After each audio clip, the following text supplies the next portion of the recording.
I paid my coach and my reading specialist to create phonics lessons.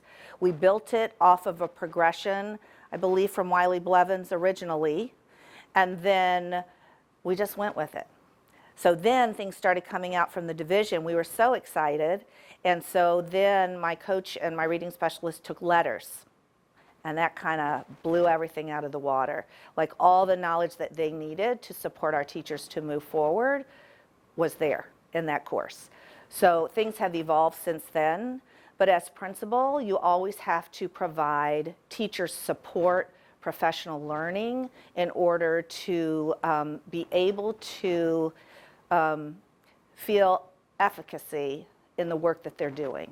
So one thing that we do here is we do quarterly data dialogues. So we did that before with reading data, but now we're focused on the phonics instruction.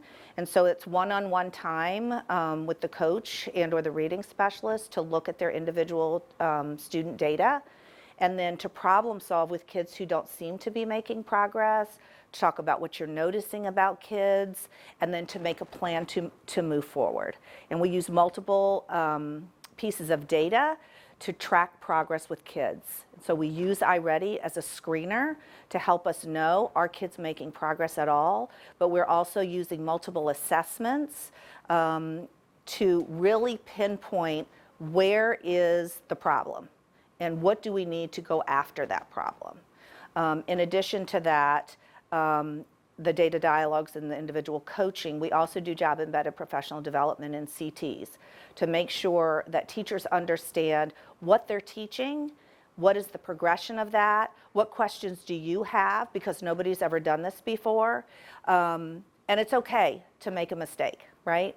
What we're doing now is better than what we were not doing, right?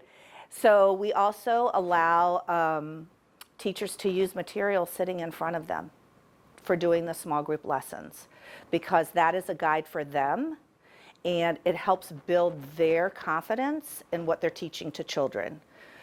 I also put ESSER funds into paying for resources, so decodables, paying for phonics training. So we have people taking Orton Gillingham.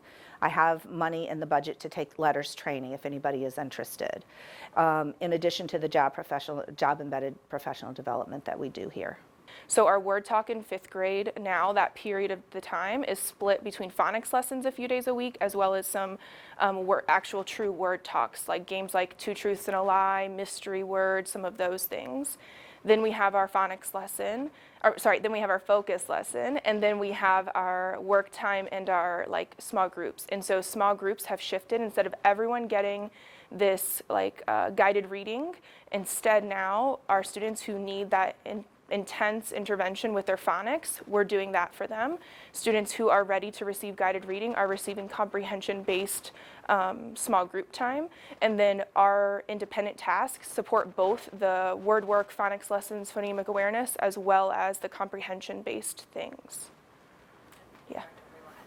Oh, and at the end of the day, we have a period dedicated to interactive read-alouds.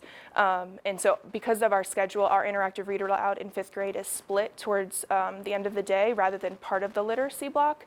But we use that time to kind of bring all of these things into an authentic experience for students. And because some of our students are unable to access on grade level text right now, I'm reading an on or above grade level text and doing an interactive read-aloud so that everyone can access it.